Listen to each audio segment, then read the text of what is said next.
ආයුබෝවන් දරුවනේ අද අපි සාකච්ඡා කරන්න බලාපොරොත්තු වෙන්නේ 13 ශ්‍රේණිය තාක්ෂණ වේදය සඳහා විද්‍යාව විෂය යටතේ අවසාන පාඩම තාක්ෂණයේ දියුණුව පරිසරයේ සමතුලිතතාව කෙරෙහි බලපාන ආකාරය ගවේෂණය කිරීම.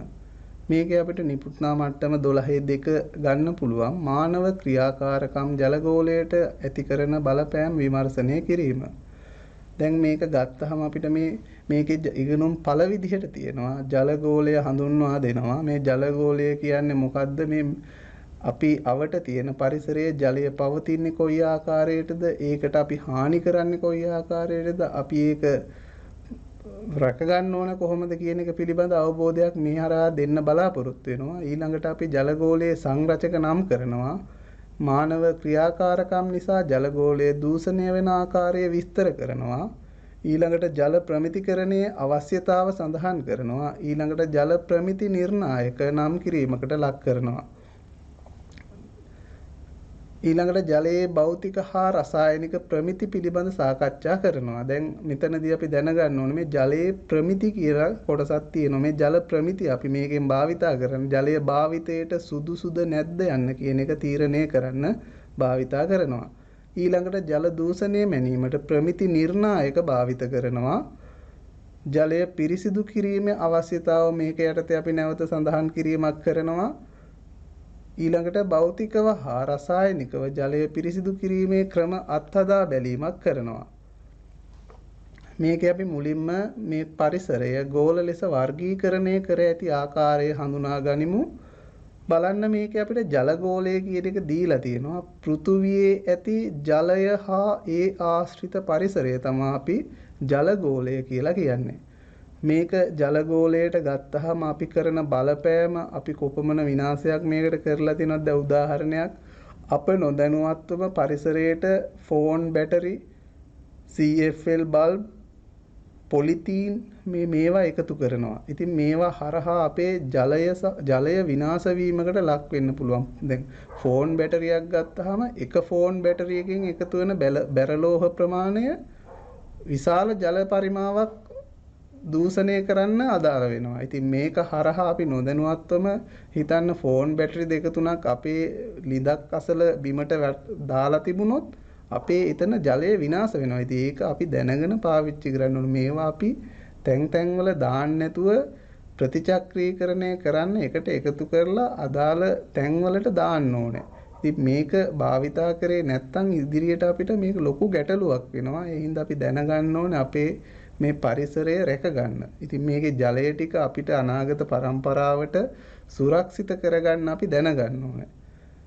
අපි බලමු ඊළඟට වායුගෝලය පෘථිවි පෘෂ්ඨය වායුගෝලය කියන්නේ පෘථිවියේ පෘෂ්ඨය වටා ඇති තුනී වායු පටලය. දැන් දෙවෙනියට අපි වායුගෝලය ගත්තොත් එහෙනම් මේක කියන්නේ පෘථිවියේ පෘෂ්ඨය වටා ඇති තුනී වායු පටලය.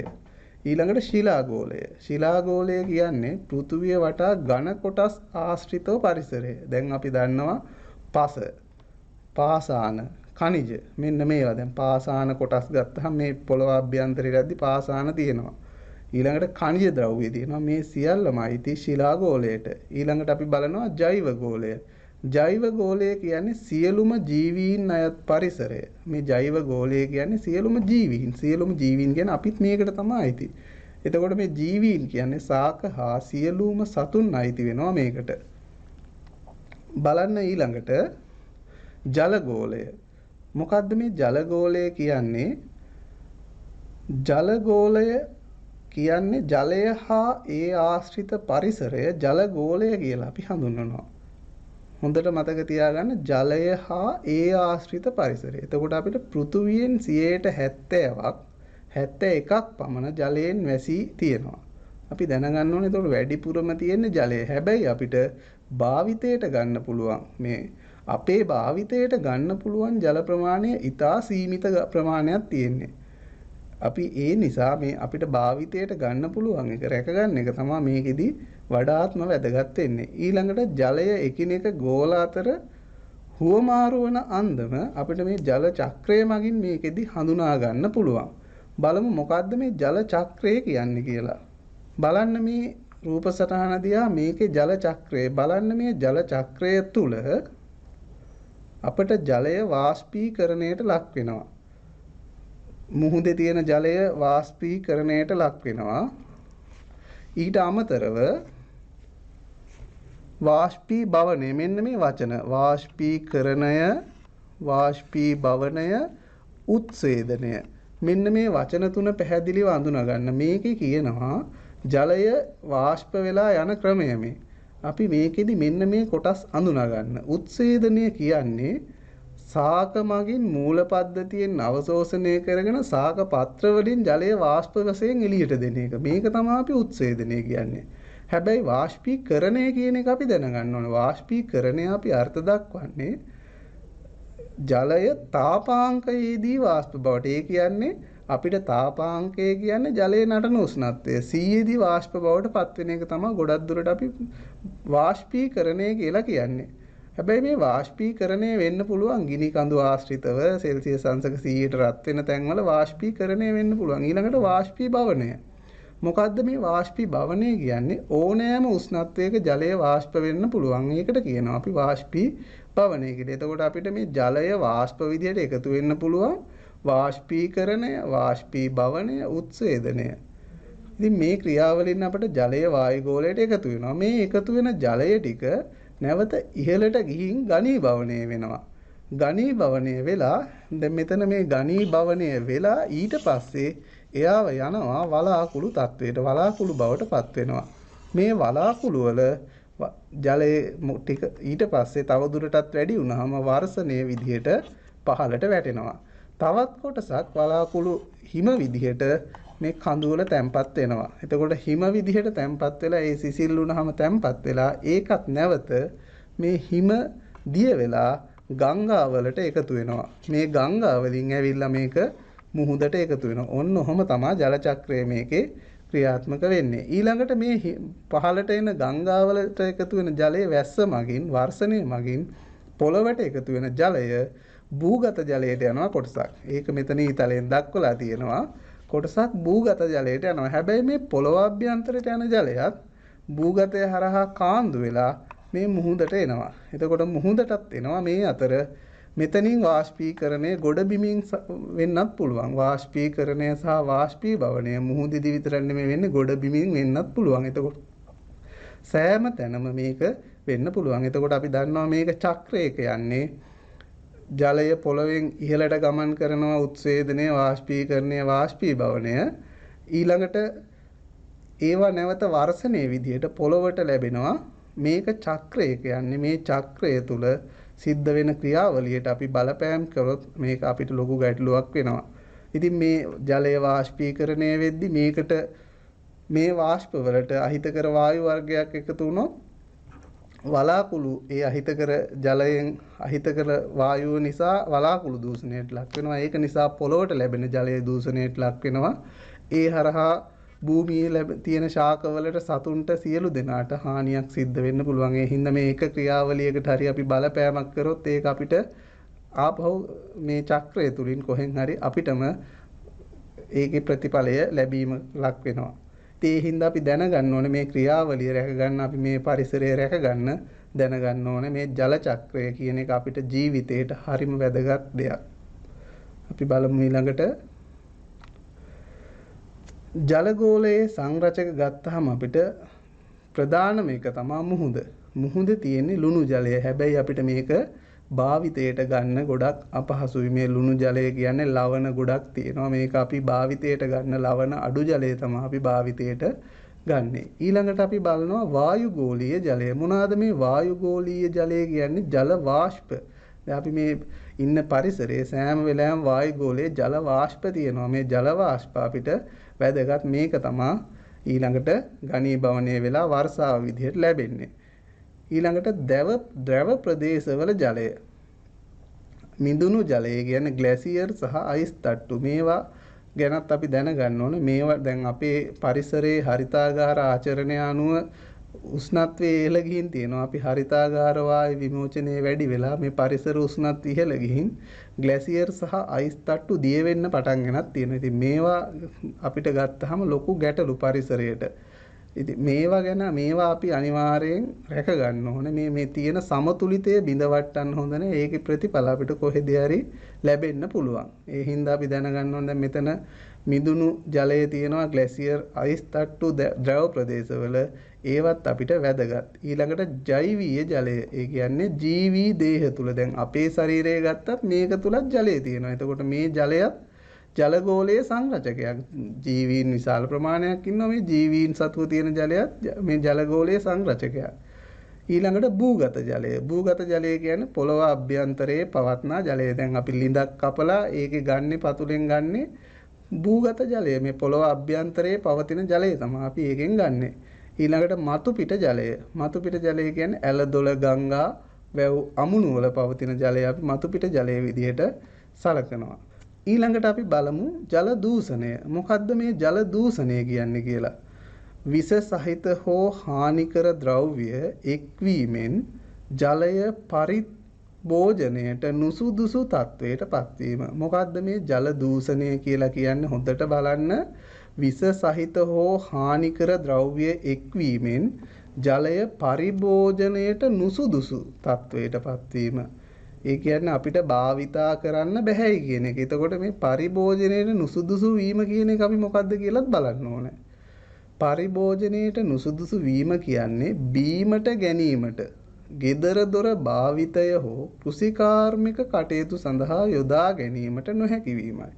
දැන් එතන වැදගත් අපිට නුසුදුසු වුණාම බීමට ගන්න බෑ, gedara dora භාවිතයට ගන්න බෑ කෘෂිකාර්මික. එතකොට මේ ජලයෙන් අපිට කිසිම වැඩක් කරගන්න බැරි තත්ත්වයකටපත් වෙනවා. ඉතින් මේ හින්දා අපි මේ ජල දූෂණය කියන එක අවම කරගන්න කටයුතු කරන්න ඕනේ. ඉතින් ජල දූෂණය කියන එක අර්ථ දැක්වීම ගත්තාම විස සහිත හෝ හානිකර ද්‍රව්‍ය එක්වීමෙන් ජලය පරිභෝජනයට නුසුදුසු තත්වයට පත්වීම තමයි අපි ජල දූෂණය කියන්නේ.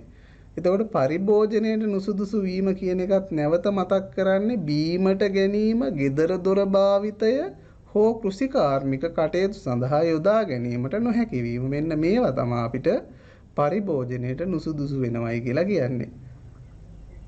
බලමු ඊළඟට අපි දැන් බලන්න ජලයේ දූෂිත මට්ටම.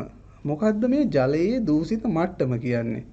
ජලය භාවිතයට ගන්නා කාර්ය අනුව දූෂිතයයි සලකනු ලබන මට්ටම වෙනස් වේ.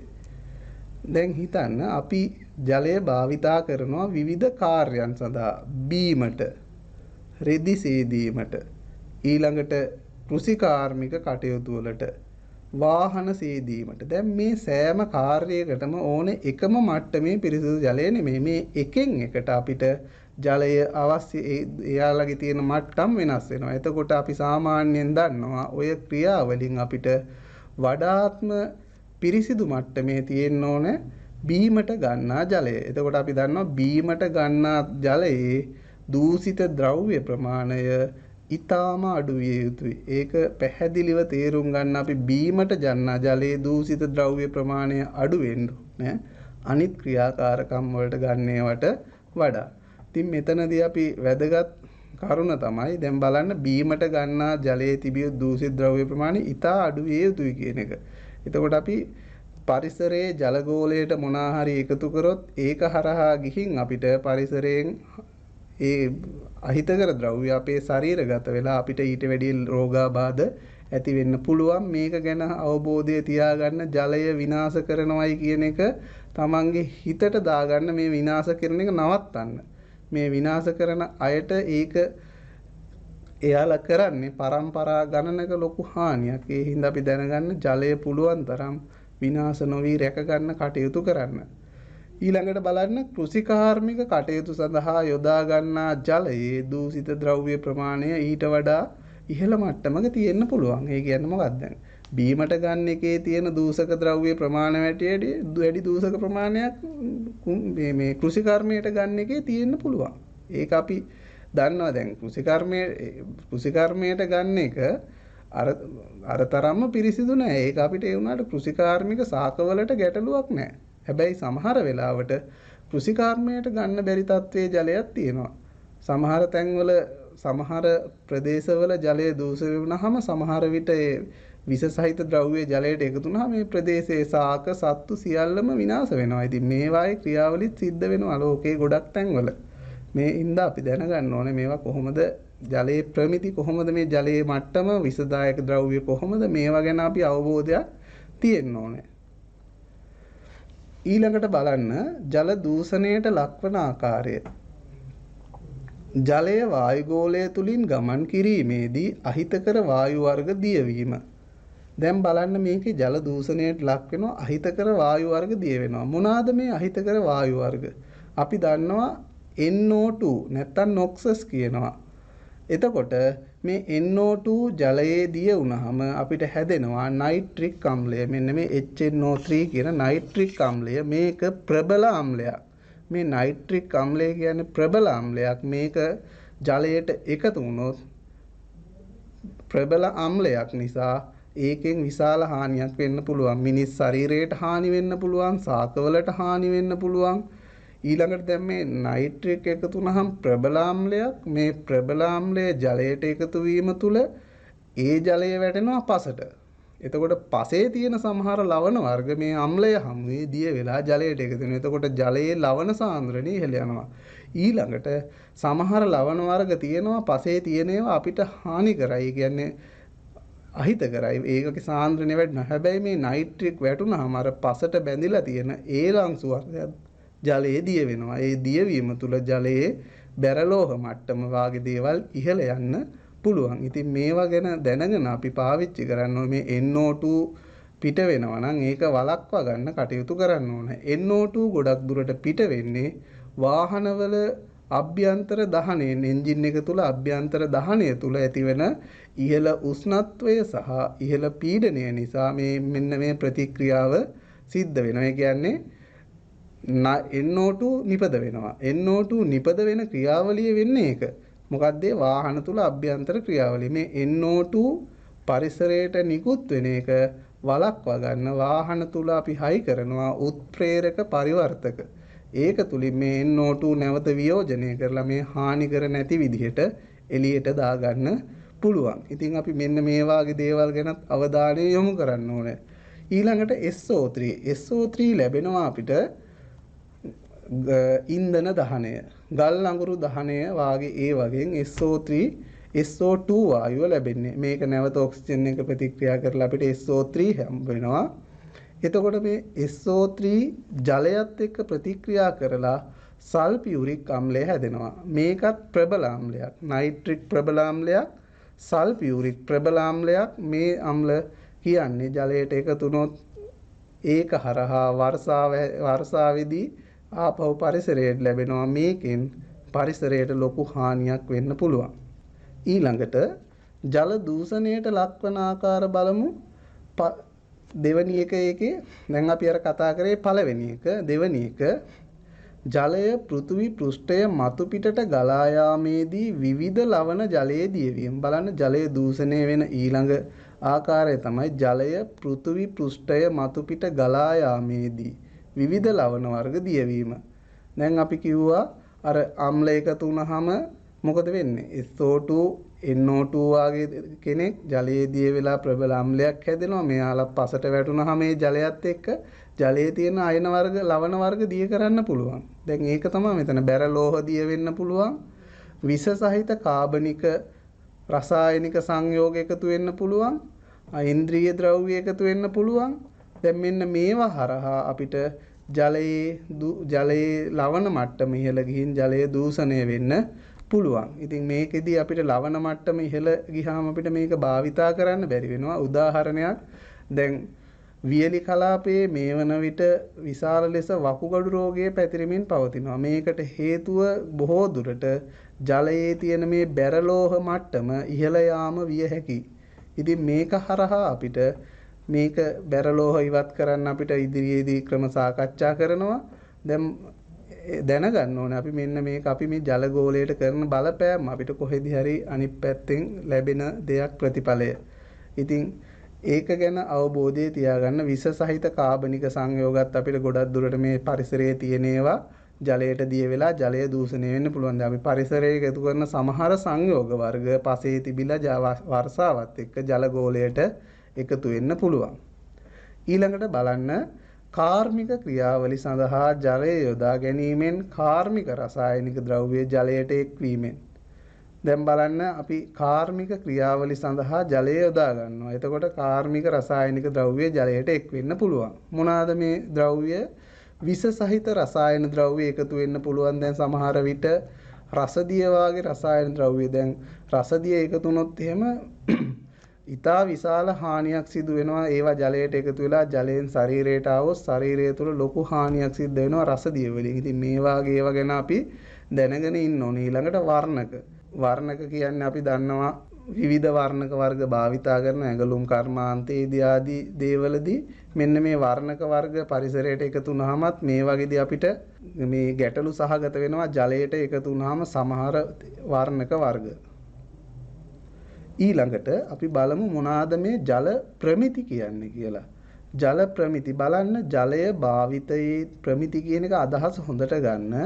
ජලය භාවිතයේදී අපේක්ෂිත කාර්ය ප්‍රමාණයට අපේක්ෂිත කාර්යයට එම ජලය සුදුසුද යන්න තීරණය කිරීමට ජල ප්‍රමිතීන් යොදා ගන්නවා. දැන් බලන්න ජලය භාවිතයේදී අපේක්ෂිත කාර්යයට එම ජලය සුදුසුද? ඒ කියන්නේ අපි මොකක් හරි වැඩකට ගන්න මේක සුදුසුද නැද්ද යන්න තීරණය කරන්න අපිට ජල ප්‍රමිතිය වැදගත්. දැන් හිතන්න මේක බොන්න සුදුසුද නැද්ද කියලා තීරණය කරන්න අපිට මේකේ ප්‍රමිතිය වැදගත්. දැන් ජල සම්පාදන මණ්ඩලයේ පානීය ජලය දෙන්න එයාලගේ ප්‍රමිති තියෙනවා. ඒ ප්‍රමිති බලලා ඒ අනුව තමයි එයාලා තීරණය කරන්නේ මේක සුදුසුද නැද්ද. බොන්න සුදුසු නැත්තම් දෙන්නේ නැහැ. ඒක එළියට දානවා එහෙනම්. ඒ වාගේ අපි සුදුසුද බලලා තමයි මේක දෙන්නේ. එතකොට අපි දැනගන්න ඕනේ මෙම ප්‍රමිතීන් අපේක්ෂිත කාර්ය අනුව වෙනස් වෙනවලු. දැන් ඒකනේ දැන් අපි දන්නවා කෘෂිකර්මයට දෙන්න ඕන ජල ප්‍රමිතිය නෙමෙයි පානීය ජලයට දෙන්නේ. එහෙනම් කෘෂිකර්මයට දෙන්න ඕන ජලය දැන් හිතන්න වැවක තියෙන ජලය අරගෙන අපි බොන්න ගන්නෙ නෑ කෙලින්ම. හැබැයි වැවේ තියෙන ජලය අරගෙන පිරිපහදු කරලා බොන්න දෙනවා. එතකොට අර ජලයේ දූෂිත ද්‍රව්‍ය අයින් කරලා අපි ඒ වෙනුවට ඒවා අයින් කරලා ඒක පිරිසිදු කරලා ඒ ප්‍රමාණය අඩු කරලා භාවිතයට ගන්නවා පානීය ජලය විදියට. දැන් ගංගාවල ජලයත් එහෙමයි. කෙලින්ම අපි පානීය ජලයේ විදියට පාවිච්චි කරන්නේ නැහැ. මේවා ටැංකිය වල රැස් කරලා විස බීජ හරණය කරලා තමයි අපි මේවා පාවිච්චි කරන්න ගන්නෙ. ඒකට හේතුව මේ ජලයේ ප්‍රමිති.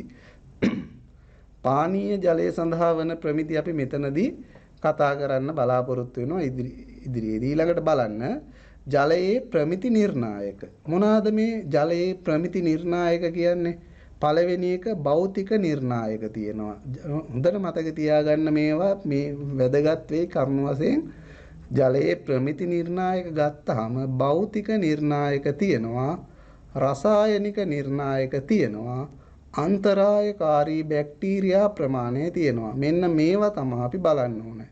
ජලයේ ප්‍රමිති ගත්තාම එතකොට හොඳට අවබෝධ කරගන්න භෞතික නිර්ණායක, රසායනික නිර්ණායක, අන්තරායකාරී බැක්ටීරියා ප්‍රමාණය. ඔන්න ඔය තුන වැදගත් වෙනවා ජලයේ ප්‍රමිති නිර්ණායක විදිහට. අපි ඔය තුන තමයි ප්‍රධානවම බලන්නේ. දැන් බලන්න මේ නිර්ණායක එකින් එක. පළවෙනි එක භෞතික නිර්ණායක. මොනවාද මේ භෞතිකව කියන්නේ? අපිට භෞතිකව බලන්න පුළුවන් දේවල්. රසය අපිට බලන්න පුළුවන්, පැහැය දකින්න පුළුවන්, අවිලතාවය පුළුවන් දැක ගන්න, සන්නායකතාව පුළුවන් භෞතික දෙයක් ඒකත් මැනගන්න පුළුවන්, pH අගය බලන්න පුළුවන් භෞතිකව, ද්‍රාවිත ඝන ද්‍රව්‍ය මේ ජලයේ ඝන ද්‍රව්‍ය දිය වෙලා තියෙනවා. මේවා අපිට බලන්න පුළුවන්, දකින්න පුළුවන්. මේවා තමයි භෞතික නිර්ණායක. ඊළඟට රසායනික. මේක තුල සිද්ධ වෙන රසායනික ක්‍රියාවලිය අපි දන්නවා BOD ජෛවීය ඔක්සිජන් ඉල්ලුම. එතකොට BOD කියන එක අපි ඉදිරියේදී සාකච්ඡා කරන්න බලාපොරොත්තු වෙනවා. COD ඊළඟට බැරලෝහ මට්ටම, කඨිනතාව, ආම්ලිකතාව. මේ කඨිනතාව කියද්දී අපිට මේකෙදි වැදගත් වෙන්නේ කැල්සියම් සහ මැග්නීසියම් ලවණ තමයි මේකෙදි ප්‍රධානවම බලපාන්නේ. ඊළඟට ආම්ලිකතාව කියන්නේ ජලයේ තියෙන ඒ H ධන පිළිබඳ අගයක් මෙතනදී. ආම්ලික වුණාම ජලය අපි කියනවා මේක භාවිතයට සුදුසු මට්ටමක් තියෙන. මේ මට්ටමට වඩා ආම්ලික වුණොත් අපිට භාවිතා කරන්න සුදුසු නැති වෙනවා. ඊළඟට අන්තරායකාරී බැක්ටීරියා ප්‍රමාණය. එතනදී අපිට වැදගත් වෙන්නේ කොලිෆෝම් කවුන්ට් එකයි ඊ කොලයි කවුන්ට් එකයි. මෙන්න මේ දෙක ගත්තාම මේ දෙන්න ඉන්නවා නම් ජලය භාවිතයට සුදුසු නැහැ. ඒ කියන්නේ මල ද්‍රව්‍ය වලින් ජලය අපවිත්‍ර වෙලා කියන එක තමයි මේ දෙන්න ඉන්නවයි කියලා කියන්නේ. එහෙනම් අපිට මේ දෙන්න සිටියොත් ජලය භාවිතයට සුදුසු නැහැ. හේතුව මේ දෙන්න වර්ධනය වෙන්නේ අර අහිතකර ද්‍රව්‍ය මත. එතකොට ඒ ද්‍රව්‍ය මත ජීවත් වෙන මේ දෙන්න ජලය තුල ඉන්නවා නම් අර අහිතකර ද්‍රව්‍ය ජලය තුල පවතිනවා කියලා අපිට කියන්න පුළුවන්. ඊට පස්සේ සැල්මොනෙල්ලත් එහෙම තමයි. මේක මතක තියාගන්න. එතකොට අපි ජලය නිර්ණායකයක් තමයි ජල ප්‍රමිතියක් තමයි අන්තරායකාරී බැක්ටීරියා ප්‍රමාණය. එතකොට අපි ජලය පිරිපහදු කරද්දී බලනවා මෙන්න මේ බැක්ටීරියා ප්‍රමාණය. ඊ කොලයි කොච්චර ඉන්නවද? එතකොට කොලිෆෝම් කොච්චර ඉන්නවද? සැල්මොනෙල්ලා කොච්චර තියෙනවද? මෙන්න මේක කවුන්ට් කරලා බලලා අපි ඒකෙන් තමයි තීරණය කරන්නේ මේක භාවිතයට සුදුසුද නැද්ද. එහෙම තියෙනවා නම් එයාලා අයින් කරන්න අපි වෙනම විසඳුමක් දෙන්න ඕනේ. ඊළඟට බලන්න ජලය දූෂණය සිදුවිය හැකි ආකාර. ඒකේ අපිට එනවා ජලයට අපද්‍රව්‍ය ඊතා කුඩා අංශු එකතු වීම. මේකෙදි කියනවා අවිලතාව ඇති වෙයි කියනවා. ඊළඟට මේ අවිලතාව කියන එක අපි බලන්න පුළුවන්. අවිලතාව කියන්නේ බලන්න මෙන්න මෙතන කියවෙනවා. අවිලතාව කියන්නේ පියවි ඇසට නොපෙනෙන ඊතා කුඩා අංශු ප්‍රමාණයක් අධික ප්‍රමාණයක් මගින් ජලයේ ඇති කරන අපැහැදිලි බව තමයි අවිලතාව කියන්නේ. හොඳට මතක තියාගන්න අවිලතාව කියන්නේ පියවි ඇසට නොපෙනෙන ඊතා කුඩා අංශු අධික ප්‍රමාණයක් මගින් ජලයේ ඇති කරන අපැහැදිලි බව තමයි අපි අවිලතාව කියලා කිව්වේ. ඊළඟට බලන්න එතනම BOD අගය. මේ BOD අගය කියන්නේ ජලයේ පවතින බැක්ටීරියා මගින් කාබනික ද්‍රව්‍ය වියෝජනයේදී ජලයේ දිය වී ඇති ඔක්සිජන් සඳහා වන ඉල්ලුම ජෛව රසායනික ඔක්සිජන් ඉල්ලුම ලෙස හඳුන්වනවා. බලන්න උදාහරණය මේකෙදී ජලයේ පවතින බැක්ටීරියා මගින් කාබනික ද්‍රව්‍ය වියෝජනයේදී ජලයේ දිය වී ඇති ඔක්සිජන් ජලයේ දිය වෙලා තියෙන ඔක්සිජන් සඳහා ඇතිවන ඉල්ලුම. ඇත්තටම මෙතන තරංගයක් ඇති වෙනවා. මේ තරංගය නිසා ඔක්සිජන් ඉල්ලුම වැඩි වෙනවා. එහෙම වැඩි වෙන අවස්ථාවකට වැඩි වුණොත් ගැටලුවක්. ඒ කියන්නේ ඒක අපි බලමු ඉදිරියේදී. මේකට අපි කියනවා ජෛව රසායනික ඔක්සිජන් ඉල්ලුම කියලා. එතකොට මේ ජලයේ ඉන්න බැක්ටීරියා මගින් කාබනික ද්‍රව්‍ය වියෝජනය කරන්න ඔක්සිජන් ඕනේ. හොඳට මතක තියාගන්න ජලයේ ඉන්න බැක්ටීරියා මගින් කාබනික ද්‍රව්‍ය වියෝජනය කරන්න ඔක්සිජන් ඕනේ. මේ නිසා ජලයේ ඔක්සිජන් සඳහා ඉල්ලුමක් ඇති වෙනවා. ඒ කියන්නේ මේ ඉල්ලුම නිසා රසායනික ඔක්සිජන් ඉල්ලුම ඉහළ යනවායි කියලා අපි කියනවා. මේක අපි ජෛව රසායනික ඔක්සිජන් ඉල්ලුම කියලා කියනවා. ඊළඟට බලන්න මේකේ දැන් ජලය දූෂණය වෙන අපි පළවෙනියෙන් කතා කරා. එතකොට අවිලතාව කියන එක දැන් පැහැදිලි.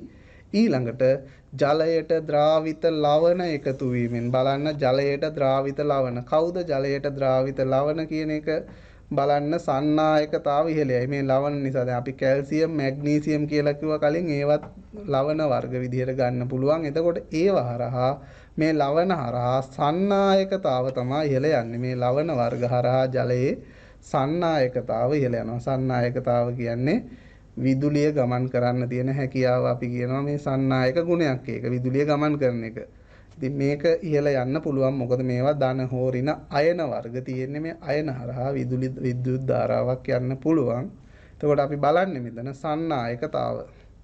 ඊළඟට බැරලෝහ අයන සහ විස සහිත කාබනික සංයෝග එකතු වීමෙන් දැන් ජලය දූෂණය වෙනවා. බැරලෝහ අයන නැත්නම් විස සහිත කාබනික සංයෝග. බලන්න මේවට ගන්න පුළුවන් විස බීජනාශක ක්ලෝරිනීකృత සංයෝග වර්ග ගන්න පුළුවන්.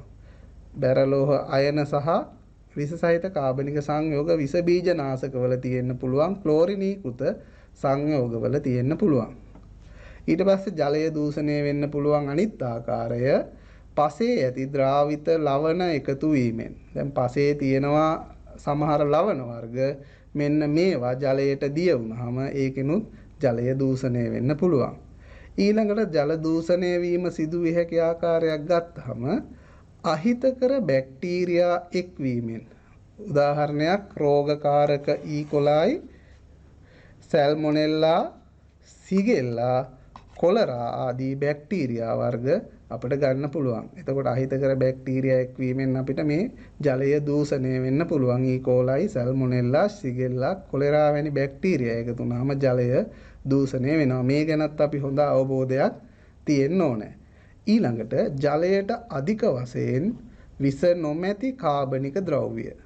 දැන් බලන්න විස නෑ මේවා. කාබනික ද්‍රව්‍ය විස නෑ. හැබැයි සීනි වර්ග, පිෂ්ඨය, මේද අම්ල, සත්ව සහ සාකාප ද්‍රව්‍ය එක්වීමෙන් ජලයේ BOD, COD අගයන් ඉහළ යයි. මොකද්ද දැන් මේ කියන්නේ? දැන් හිතන්න ජලයට වැටෙනවා සීනි. සීනි වැටුනහම මේ සීනි සහ පිෂ්ඨය, මේදය, සත්ව සහ සාකාප ද්‍රව්‍ය මේ වගේ වර්ධනය වෙනවා ශුද්‍ර ජීවීන්. එතකොට මේ ශුද්‍ර ජීවීන් වර්ධනය වීම තුළ දැන් හිතන්න බැක්ටීරියා ගන්න පුළුවන් අපිට. ශුද්‍ර ජීවීන් වර්ධනය වෙනකොට මේ ශුද්‍ර ජීවීන් මේවා ආහාරයට ගන්නවා. එතකොට මෙයාලා මේවා ජීර්ණය කරනවා. හැබැයි මෙයාලට ඔක්සිජන් ඕන. මේ ශුද්‍ර ජීවීන් ක්‍රියා කරන්න ඔක්සිජන් ඕන. එතකොට ජලයට මේ සීනි, පිෂ්ඨය වගේ දේවල් වැටුනහම මේක වර්ධනය වෙන ශුද්‍ර ජීවීන්ට ජලයෙන් ඔක්සිජන් ලබා ගන්නවා. එතකොට මේ ශුද්‍ර ජීවීන් අතර ඔක්සිජන් සඳහා ඉල්ලුමක් ඇති වෙනවා. එතකොට ජලයේ තියෙන මේ ඔක්සිජන් ඉල්ලුම ඉහළ යනවායි කියන්නේ ඒක. එතකොට මේ ජලයට මොනවා හරි වැටුනහම ඒකේ ශුද්‍ර ජීවීන් ගහණය වැඩි වෙනවා. එතකොට ඔවුන්ට ඔක්සිජන් ඉල්ලුම වැඩි වෙනවා. ඒකට තමයි අපි කියන්නේ BOD ඉහළ යනවා කියලා. ජෛව රසායනික ඔක්සිජන් ඉල්ලුම ඉහළ යනවායි කියලා කියන්නේ. ඒකට BOD, COD යගයන් ඉහළ යනවායි කියලා අපි එම නිසා කියනවා මේක මේ පද්ධතියට හානි කරයි. මොකද මේ ශුද්‍ර ජීවීන්ට ඔක්සිජන් ලබා ගත්තාම අනිත් මහා ජීවීන්ට මේකේ ඔක්සිජන් නැතිව ගිහින් අනිත් ජීවීන් මිය යන්න පුළුවන්. සමහර වෙලාවට ජලාශවල මත්ස්‍යයන් මිය යාම එහෙම පෙන්නනවා දැකලා ඇති. එතකොට ඒවා හේතුව මෙන්න මේ වාගේ සමහර විට කාබනික ද්‍රව්‍ය එකතු වෙලා වෙන්න පුළුවන්. මේ ජෛව රසායනික ඔක්සිජන් ඉල්ලුම ගිහින් මේ ඉන්න මේකේ මත්ස්‍යයන්ට වාගේ සත්තුන්ට මේ ඔක්සිජන් නොමැතිකමින් තමයි මිය යන්නේ කියන එක අපිට එතකොට තීරණය කරන්න පුළුවන් ගොඩක් අවස්ථාවල. ඊළඟට බලන්න කාර්මික ක්‍රියාවලිය මගින් පිටවන අපද්‍රව්‍ය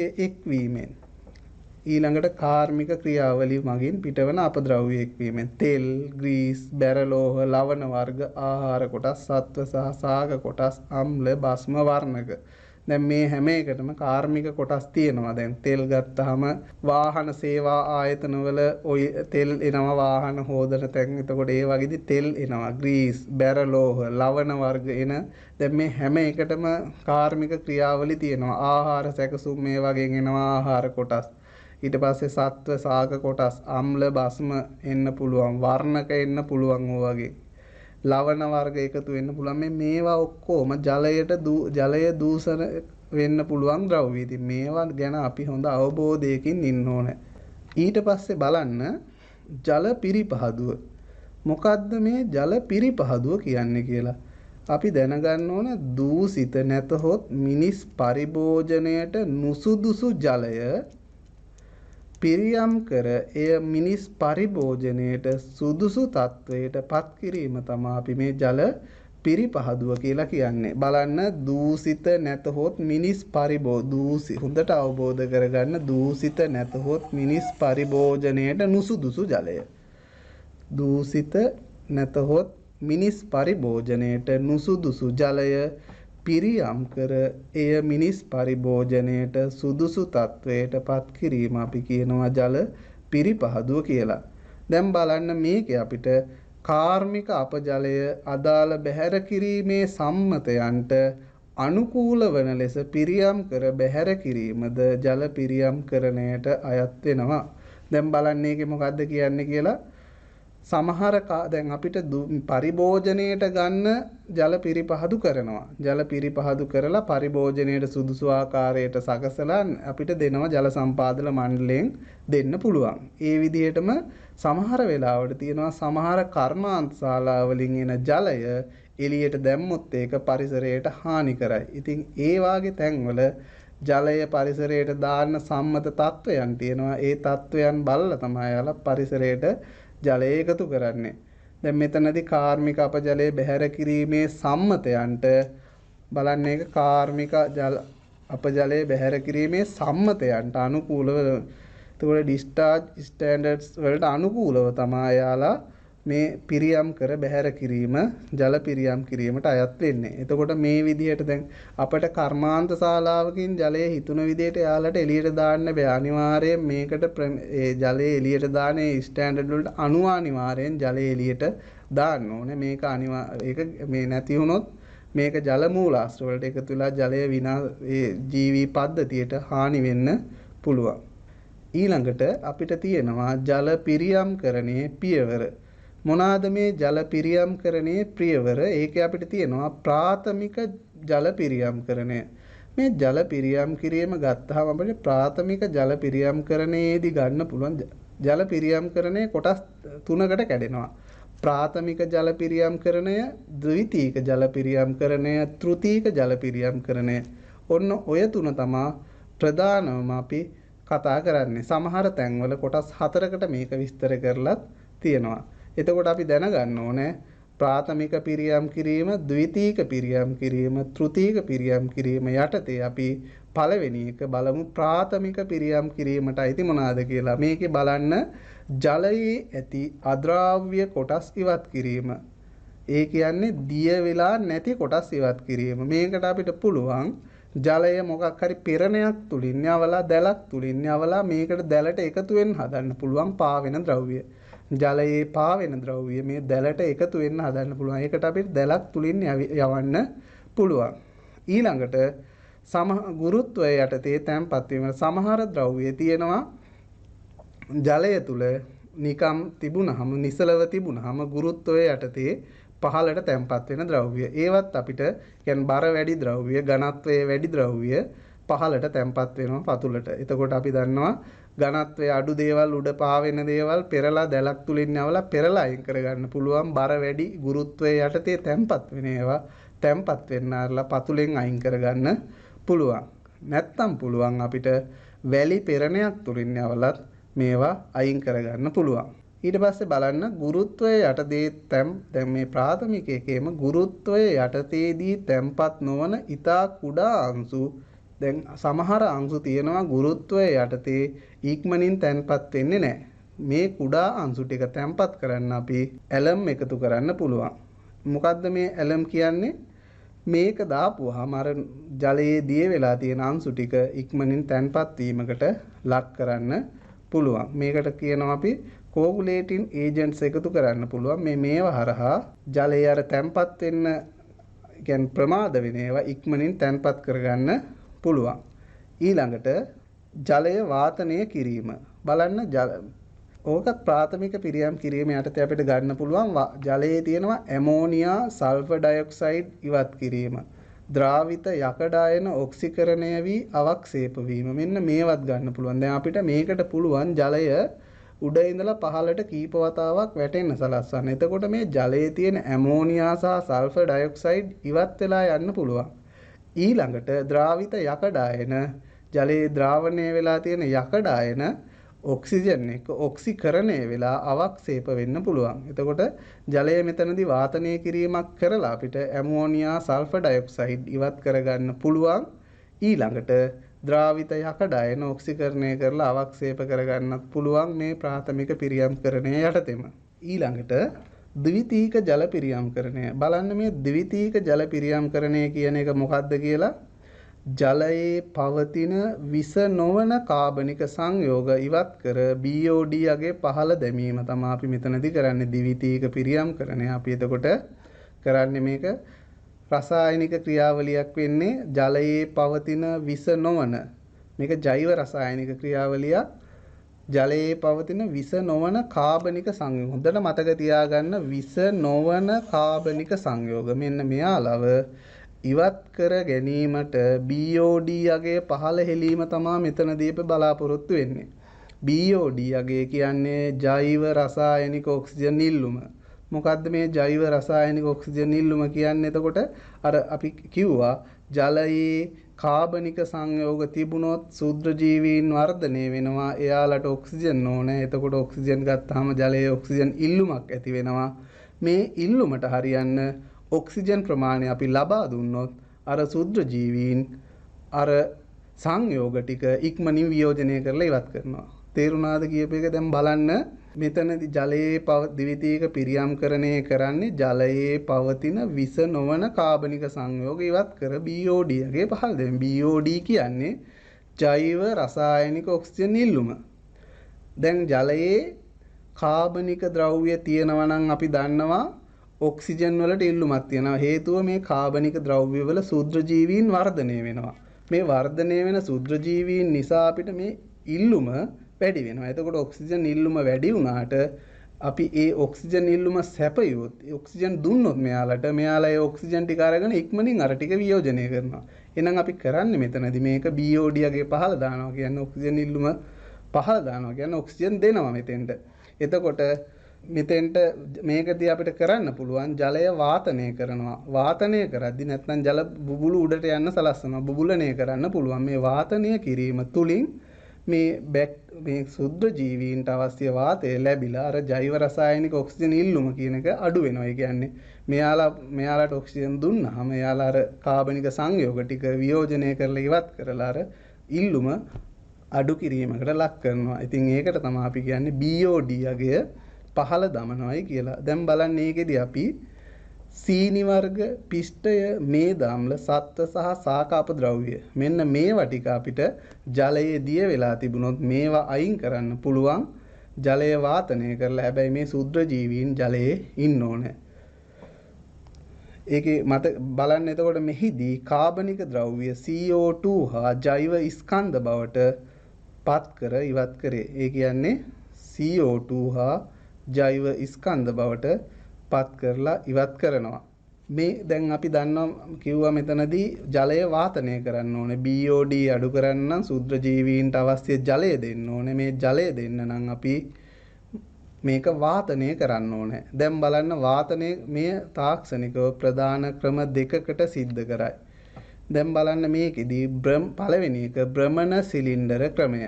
මේකෙදී බැක්ටීරියා විශාල කැරකෙන සිලින්ඩරයක පෘෂ්ඨයේ වැඩිවීමට සලස්වනවා. දැන් හිතන්න අපිට ඊළඟ තියෙනවා මෙන්න මේකේ මෙන්න සිලින්ඩරය. මේ සිලින්ඩරයේ බැක්ටීරියා මෙතන මේ මට්ටමට එනකන් ජලයේ ගිලිලා තියෙන්නේ මෙයා. එතකොට මේ උඩ කොටස වාතයට නිරාවරණය වෙලා තියෙන්නේ. මෙතනින් උඩ කොටස වාතයට නිරාවරණය වෙලා මෙහෙට එනකොට මේ උඩ කොටසේ මෙන්න මේකේ උඩ කොටසේ වාතයට නිරාවරණය වෙච්ච කොටසේ බැක්ටීරියා ඉන්නවා. එයාලට වාතය ලබා ගන්න පුළුවන්. දැන් බලන්න එතකොට බැක්ටීරියා විශාල කැරකෙන සිලින්ඩරයක පෘෂ්ඨයේ වැඩිවීමට සලස්වනවා. එම සිලින්ඩරය අඩක් ජලයේද අඩක් වාතයේද ගැටෙන පරිදි සෙමෙන් කරකවනවා. දැන් බලන්න මේක සෙමෙන් කරකවනවා. අඩක් වාතයේ තියෙන්නේ අඩක් ජලයේ තියෙන. හොඳට බලන්න මේ රූප සටහන දිහා අඩක් වාතයේ අඩක් ජලයේ තියෙන. එතකොට බලන්න මේකේ අපජලයේ ඇති කාබනික ද්‍රව්‍ය වේගයෙන් නියෝජනය වෙනවා. දැන් අර වාතයේ තියෙන කොටස තුල ඉන්න ශුද්‍ර ජීවීන්ට පුළුවන් වාතය ලබාගෙන ජලය තුලදී ජලයේ තියෙන කාබනික ද්‍රව්‍ය අරගෙන මේ වියෝජන ක්‍රියාවලිය කරන්න පුළුවන්. මේකට අපි කියනවා භ්‍රමණ සිලින්ඩර ක්‍රමය කියලා. මෙතන භ්‍රමණය වෙන සිලින්ඩරයක් තමයි අපි භාවිතා කරන්නේ ජලය වාතනය කරන්න. ඊළඟට බලන්න කාන්දු පෙරහන් ක්‍රමය. මේකෙදි බැක්ටීරියා ඉතා ලිහිල්ව ඇසුරු ගල් මතට වැටීමට සලස්වනවලු.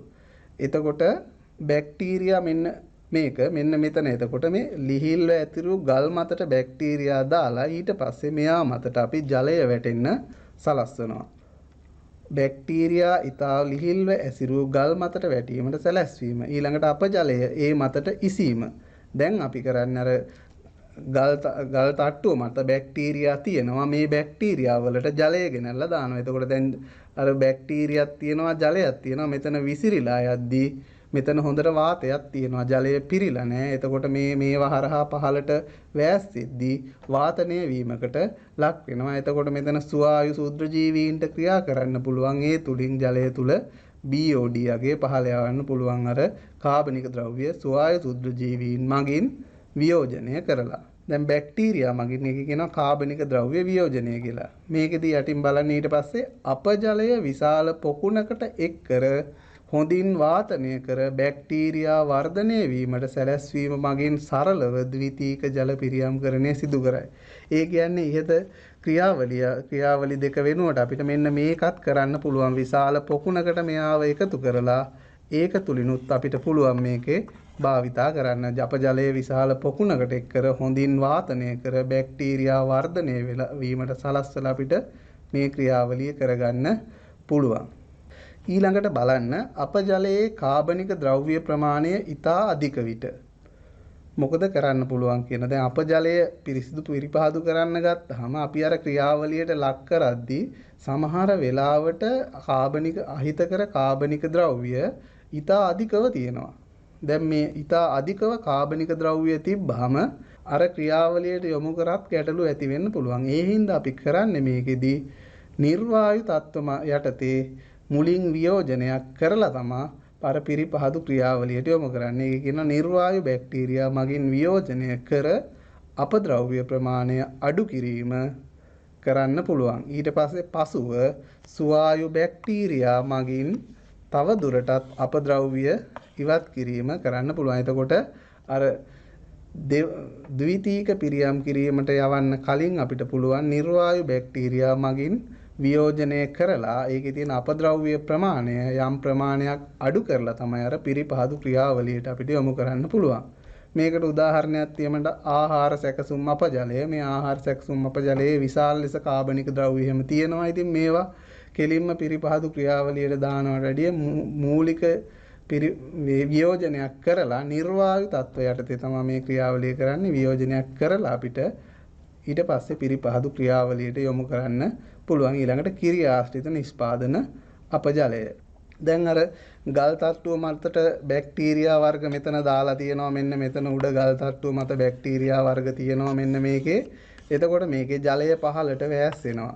එතකොට බලන්න මේ බැක්ටීරියා සමග වාතනය වෙලා තමයි මේකේ ජලය පහළට ලැබෙන්නේ. ඉතින් එතකොට අපිට බලන්න පුළුවන් මේකේ ජලය මේ පහළට ගමන් කරනකොට වියෝජනය වීමකට ලක් වෙනවා. මේ ජලය භ්‍රමණය වෙන කෙනෙක්ගෙන් විසිරෙන්න හැදලා දාලා තියෙනවා මෙතන. බලන්න මේ විසිරීම හරහා එතකොට ජලය වටේට විසිරෙනවා. විසිරලා මේ ගල් තට්ටු තුල පහළට ටිකෙන් ටික වැස්සෙනවා. එතකොට අපිට මෙතන ගන්න පුළුවන් සුද්ධ ජීවීන්ට මේ ක්‍රියා කරන්න වාතනය වෙලා මේ ජලය ටික පහළට ගමන් කරනවා. ඒ තුල BOD අගය අඩු වෙනවා. BOD අඩු වෙනවා. දැන් මේකේ මේ ක්‍රියාවලිය පැහැදිලි කරලා තියෙනවා ජල පෙරණය. මෙතනදී අපිට පෙරණය ජලයේ පෙරලා ගුරුත්වය යටතේ තැන්පත් වෙන ඒවා තැන්පත් වෙනවා මෙතනදී. ඊළඟට අපි මේ පියවරේ ඇලම් එකතු කරනවා කිව්වා. ඇලම් එකතු කරාම අර ඉක්මනින් තැන්පත් වෙන අපද්‍රව්‍ය ටික තැන්පත් වෙනවා. මෙන්න මේවට අපි කියනවා රොන් බොර කියලා. මේ රොන් බොර ටික මෙන්න මේ පහළට ගෙනල්ලා දැන්. එතකොට ජල පෙරණය මෙන්න මෙතන තියෙනවා. ගුරුත්වය යටතේ තැන්පත් වෙන එක මෙතන. ඇලම් එකතු කරන පියවර මෙතන. දැන් අර ඇලම් එකතු කරාට පස්සේ තැන්පත් වෙන ඒවා ප්‍රාථමික අවසාදක තටාකය. ඒකේ තියෙන ඒවා කෙලින්ම එනවා මෙන්න මෙතෙන්ට රොන් බොර ජීරකයේ වෙතට. ඊට පස්සේ එතනින් තැන්පත් වුණ ඒවා, ඒ කියන්නේ ඇලම් දැම්මට පස්සේ තවදුරටත් තැන්පත් වෙන ඒවා ටික තැන්පත් වෙලා ඊළඟ ජලය ටික ලැබෙනවා මෙන්න මේ ටැංකියට. මේක තමයි වාතනය කරන්නේ. මෙතන තමයි BOD අගය අපි අඩු කරන්නේ.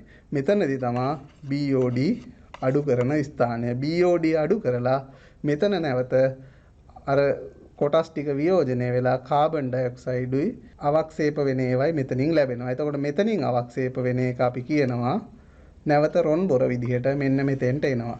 හැබැයි මේ එන රොන් බොරවල බැක්ටීරියා ගහණය ඉන්නවා තවත්. එතකොට මේ දැන් මෙතන ක්‍රියාවලියට අපිට බැක්ටීරියා ඕනේ. මෙන්න මේ වාතනය කරන ක්‍රියාවලියට ඕන බැක්ටීරියා ටික අපි ගන්න මේ රොන් බොර වලින්. රොන් බොර වලින් එන ඒවායින් කොටසක් මෙහි පහළට යවන අතර ඊටු කොටස මෙන්න මේ හරහා යවනවා නැවත අර වාතනය කරන තැනට. එතකොට රොන් බොර වලින් කොටසක් මෙතන පහළට යන අතර ඊටු කොටස යවනවා මෙන්න මේ වාතනය කරන තැනට. ඒ කියන්නේ වාතනය කරන පියවරට ඒකෙන්ම තමයි කොටසක් අරන් එකතු කරන්නේ. මොකද මේ රොන් බොරවල බැක්ටීරියා සුද්ධ ජීවීන් ගහණයක් ඉන්නවා. ඒ ගහණය ඕනේ මේ ක්‍රියාවලියට. ඊළඟට බලන්න පිරිපහදු දැන් මේ ද්විතීක තටාකයෙන් එන ජලය අපිට පුළුවන් ඊළඟට පිරිපහදු කරන්න. පිරිපහදු කළ ජලයට ක්ලෝරින් එකතු කරලා අපිට පුළුවන් භාවිතයට ගන්න නැත්නම් ගංගාවලට හරි නිදහස් කරන්න පුළුවන්. ඊළඟට තෘතීක ජල පිරියම්කරණය අපිට තියෙනවා ද්‍රාවිත ලවණ වර්ග සහ වෙනත් විස සහිත කාබනික ද්‍රව්‍ය ඉවත් කිරීමට මේක අපි භාවිතා කරනවා ඉතා අධික වියදම් සහිත විද්‍යුත් කාන්දු පෙරණය සහ පසු ආශ්‍රිතය යොදා ගන්නවා රිවර්ස් ඔස්මෝසිස් එක අපිට මේකෙදි අර ලවණ වර්ග විස සහිත ලවණ වර්ග අයින් කරගන්න පුළුවන්. මෙය පානීය ජලයේ පිරිපහදුව සහ මුහුදු ජලයෙන් පිරිසිදු ජලය ලබා ගැනීම සඳහා භාවිතා කරනවා.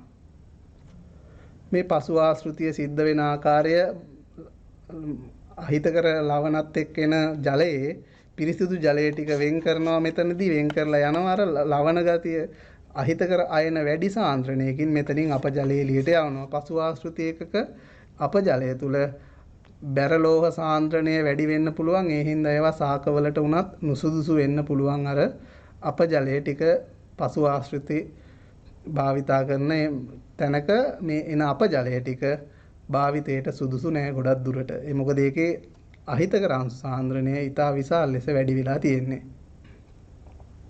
ඊළඟට සක්‍රීය කාබන් පෙරණය කියන්නේ මේ සක්‍රීය කාබන් තුලින් යවලත් අපිට මේ අහිතකර අංශු ටික අයින් කරගන්න පුළුවන්.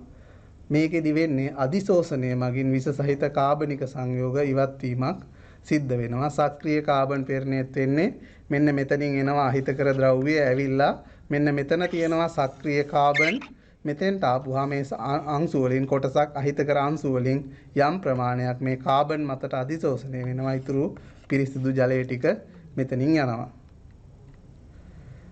තෘතීක ජල පිරියම්කරණය අපි භාවිත කරනවා වියලි කලාපය තුල පැතිර යන වකුගඩු රෝගය පාලනය කරන්න අපි මේක භාවිත කරනවා. RO ෆිල්ටර්ස් ගොඩක් තැන්වල සවි කරලා තියෙනවා.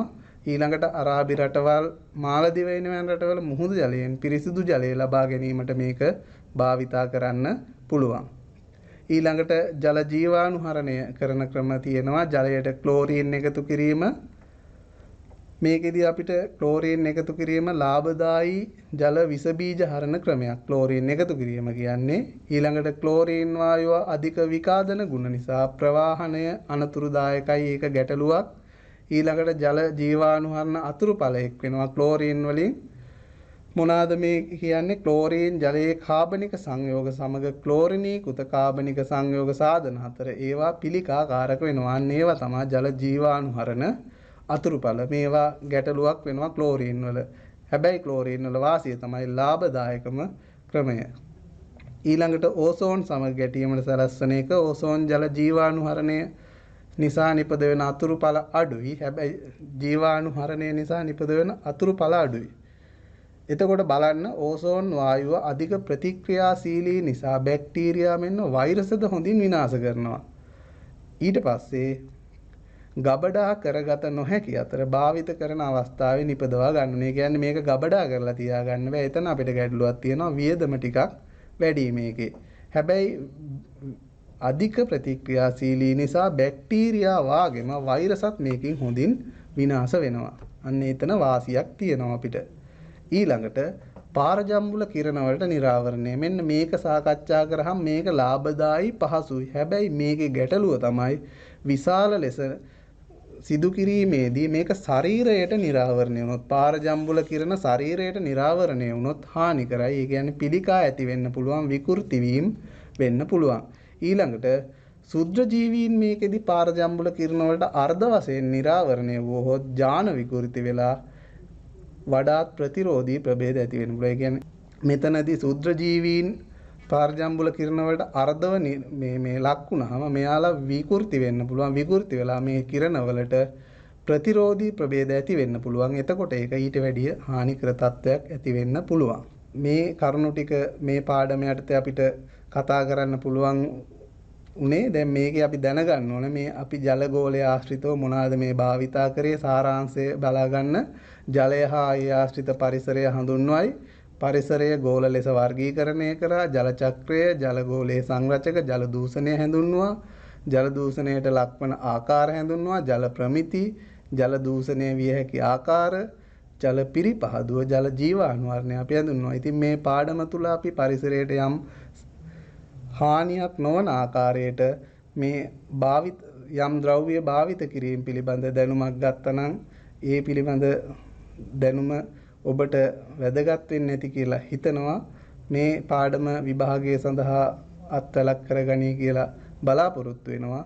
ස්තුතියි.